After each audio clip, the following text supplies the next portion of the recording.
For our recipe today, we're doing homemade cinnamon rolls. Yummy. So what we're gonna need is about 3 cups of flour, 1/4 cup of white sugar, 1/2 teaspoon of salt, about 10 tablespoons of butter, and that does need to be room temperature, 2 1/4 teaspoon of yeast or 1 packet, 1 large egg, also room temperature, 1/3 cup of brown sugar. Today we're using dark brown sugar. You can also use light brown sugar. 1 tablespoon of cinnamon, 2 teaspoons of vanilla, and 1 1/2 cups of powdered sugar. Lastly, for best results, you're going to want some waxed, unflavored floss. And we're going to use this to cut the cinnamon rolls into individual little slices, and this gives you the best result for a round cinnamon roll and not one that's squashed. So let's get started. Firstly, we're going to add our flour, our white sugar, and our salt to the stand mixer with the whisk attachment.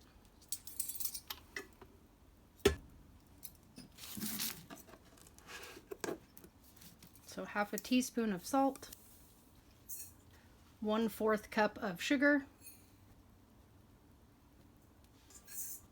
and flour. So 2 cups, 2 3/4, but we'll start with just 1 cup,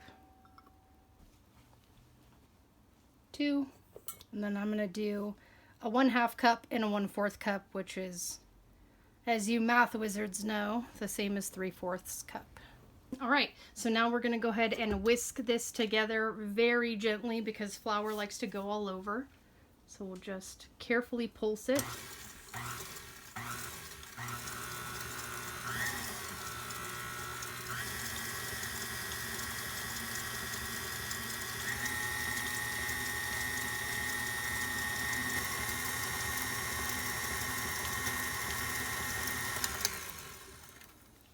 So now our next step, now that we've got the dry ingredients mixed, we're going to add 3 of those tablespoons of butter to a microwave safe bowl.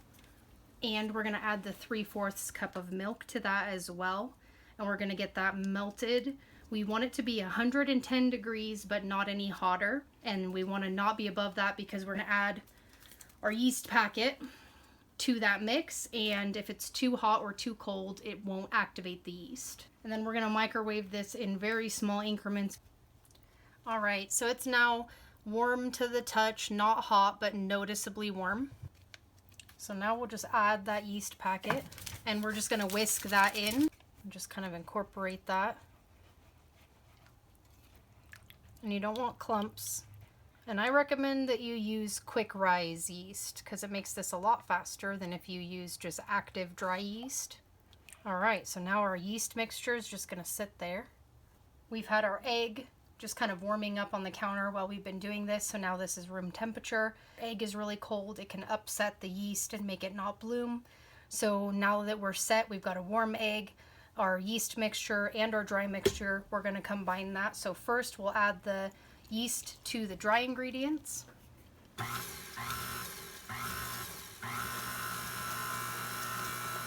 So we'll crack that egg in there. And then we'll incorporate all of that together.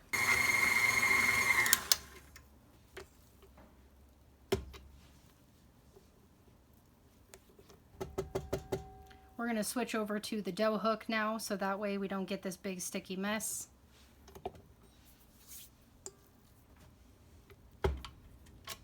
So now we're going to use the dough mixer, and we're just trying to get it all incorporated. It should start to make a little bit of a doughy texture that kind of sticks to itself.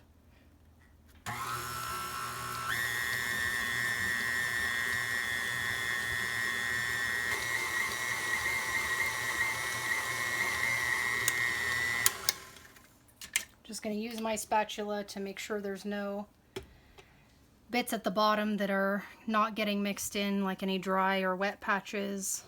It's almost there. I just want to mix it a little bit longer so it's a little bit less sticky.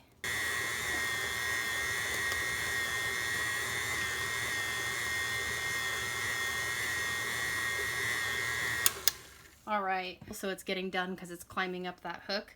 So now we get the lovely job of kneading this by hand the rest of the way, which I will get my lovely assistant for. So we're gonna go ahead and get this surface floured here.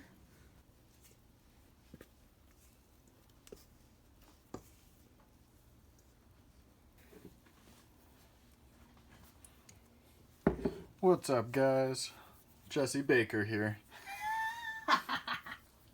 So we're not adding any additional flour to this. We're just using enough flour to keep it from sticking to the hands and to the surface. So we can add more to the surface, but we're not trying to add any specific amount of flour here. So we're going to knead this for 3 minutes or until it's smooth feeling. And pretty much you just fold it in on itself.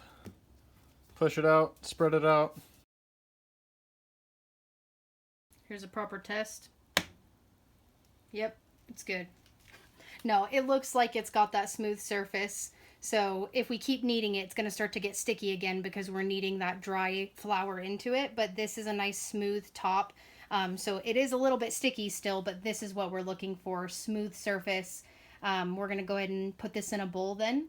So we're going to grease the bowl lightly. If you have a spray grease, that's probably the best. We're not going to leave it in here for very long, just long enough to make up our sugar butter mixture that goes on the inside. But in the meantime, put it in this bowl and let's put it somewhere warm, probably in your oven or your microwave, covered. That way it can rise just a little bit while we work on the sugar mix. We're gonna take about 3 tablespoons of that room temperature butter that we have, and we're gonna put that in a bowl. Let's go ahead and we'll move on to adding that 1/3 cup of brown sugar, and this is gonna be packed brown sugar, so make sure to pack it tight. So about 1/3 cup packed, a little bit more than. And lastly, we're gonna do 1 tablespoon of cinnamon. And then we're just gonna mix all this together.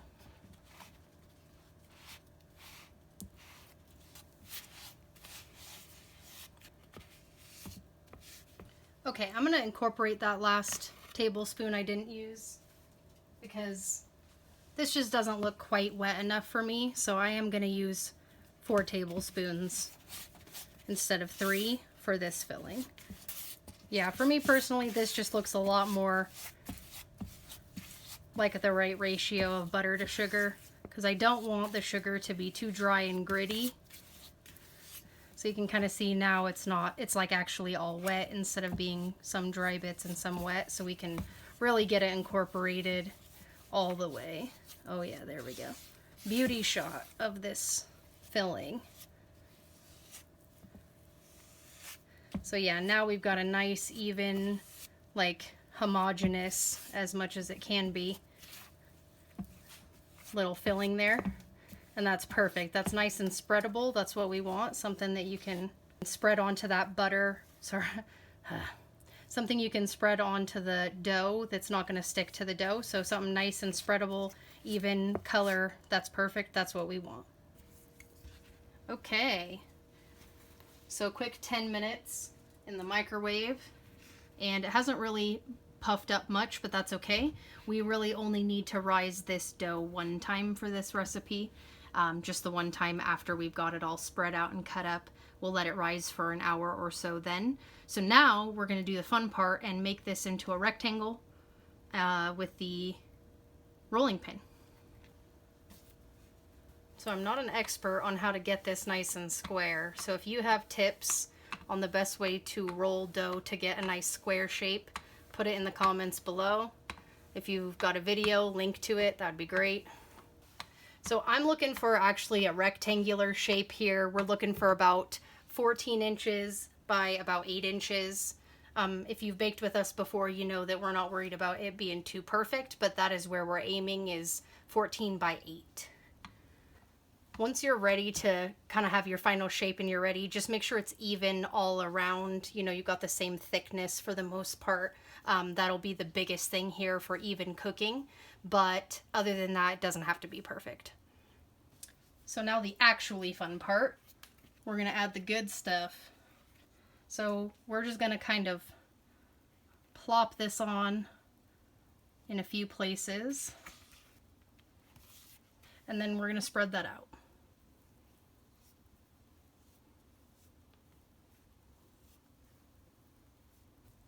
This is where that warm room temperature butter is going to be important. If it's cooled down a little bit, like mine has, it's a little bit less spreadable. It's just your own little Zen garden. No, I just had to wait for it to warm up a little bit so I could work it. But now it's working with me a lot better. So that's why you want it to be nice and room temperature when you're using it. Okay, and that's going to be good enough for me. So again, not perfect, but that's okay because they're going to taste good. And I am going to be ending up cutting off a lot of this end and this end anyway, because when you roll it up, it looks a little bit funny. So we're going to roll it hot dog style, or long ways for people who aren't familiar with that. So we're not going to roll the short side. We're going to roll here from this long side. So I'm just going to kind of tuck that first layer over. Start to get a little bit of a roll there. You can use saran wrap or foil or like a mat to roll this very nicely as well if you want it to be very pretty, but I'm not too worried about that. So I'm just going to hand roll it. Just make sure it's rolling evenly. All right. So we have this little bit of floss here. I would say maybe about 14 inches of it. So the first thing I'm going to do is scoot it under, and we're going to get rid of this little bit that's not as pretty as the rest of it. So I'm going to scoot the floss underneath where I want to cut. I'm going to cross the two pieces over the top of each other, and then I'm just going to pull them tightly towards each other. Not too quickly, but just firmly. And by doing that, ta-da! Now we've got a nice, like, flat cut. It doesn't squash it down like a knife would as much. So this is going to be one of our little, like, custom little cinnamon rolls that we'll cook probably by itself. It's the butt end, so instead of a cinnamon bun, it's a cinnamon butt. The trick to cutting them all perfect is to cut both ends off that are long, and then cut it in the middle, and then keep cutting each piece in the middle until you have smaller pieces. So we're going to get rid of this butt, this cinnamon butt.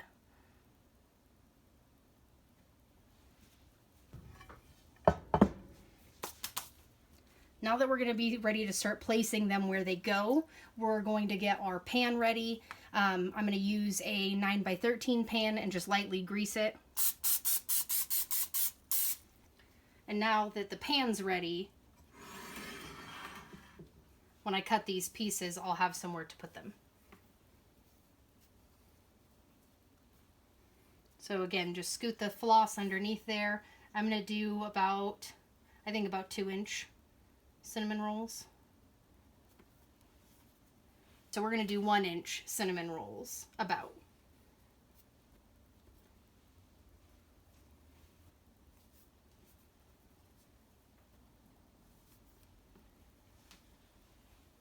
Okay, change in plans. I wanted a big enough pan, but looking at this pan and how much I have left, it's going to be too big in this 9x13. So we're going to switch back to the round 9-inch pan. I'm just going to move these over to the correct pan because I want my cinnamon rolls to be touching.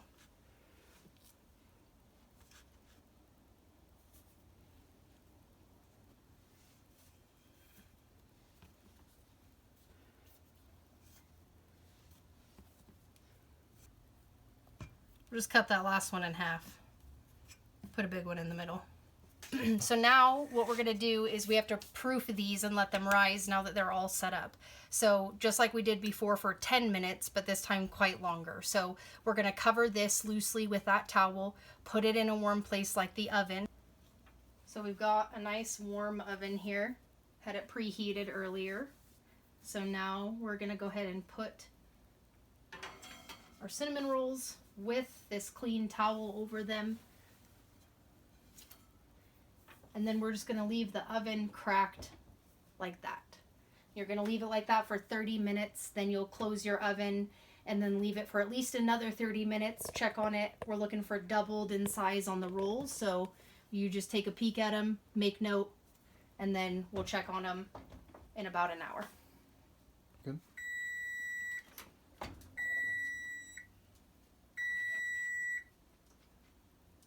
So we had a cup of warm water in there. Just helps with rising. Had my couple extra pieces rising. Some nice chunky cinnamon rolls, as you can see. So now we got to take these out of the oven so we can preheat the oven. So we're going to put them on the counter with this towel back over it to keep that warm poofiness in there. And we're going to preheat the oven to 375.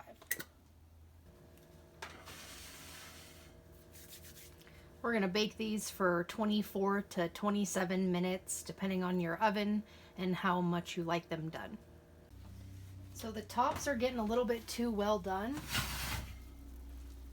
and I don't want them to burn. So we're just going to make a quick little tinfoil tent. And that will just keep it from getting too burnt on the top and let it cook in the middle, because we still have 7 or 8 minutes left. So we're going to go ahead and cover the tops for the rest of that time.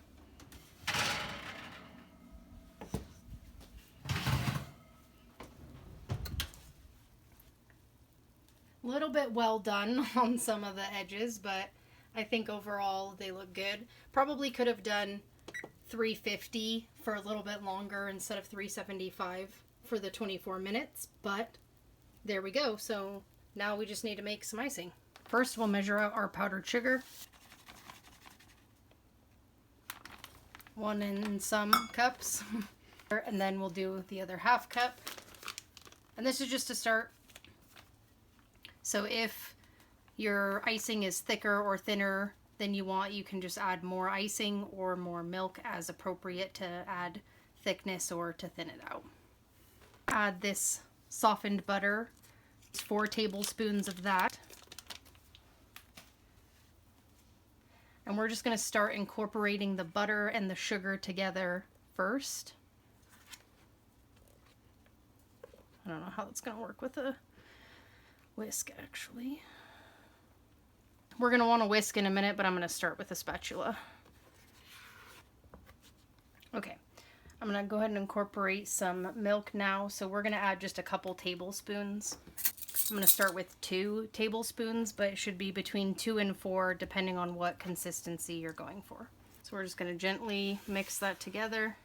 Try to incorporate the butter with it as well.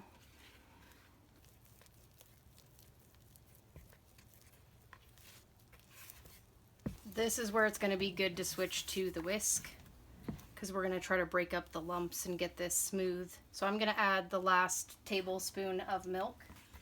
And then we're just going to mix this together, get that the right consistency and smooth. A little bit of manpower, or woman power in this case. You could use a mixer if you want, or a hand blender.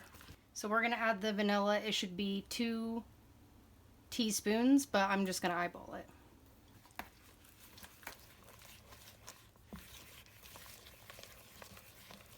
All right. And as you can see, it kind of likes to settle into a smooth top. So that looks good to me. That's the right consistency that I want. And our cinnamon rolls have cooled off just enough that I think it's time to pour it on. Just kind of plop it on as evenly as I can.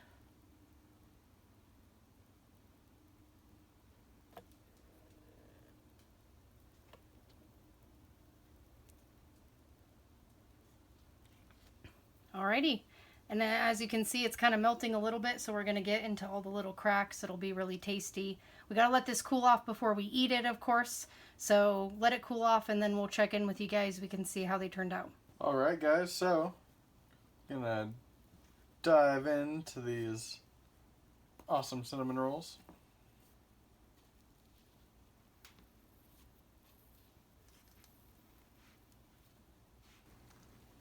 I just got a big whiff of cinnamon smoke. Oh yeah. Yum.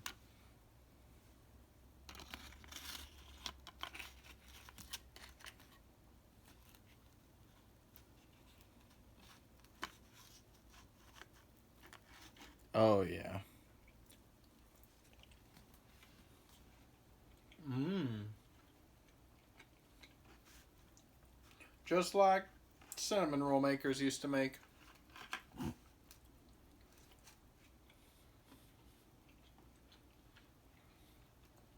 That was like the perfect cinnamon roll.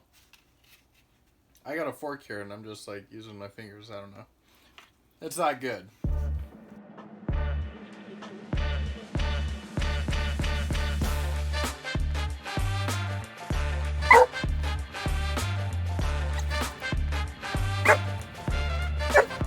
Just trying to get a little bit of cinnamon.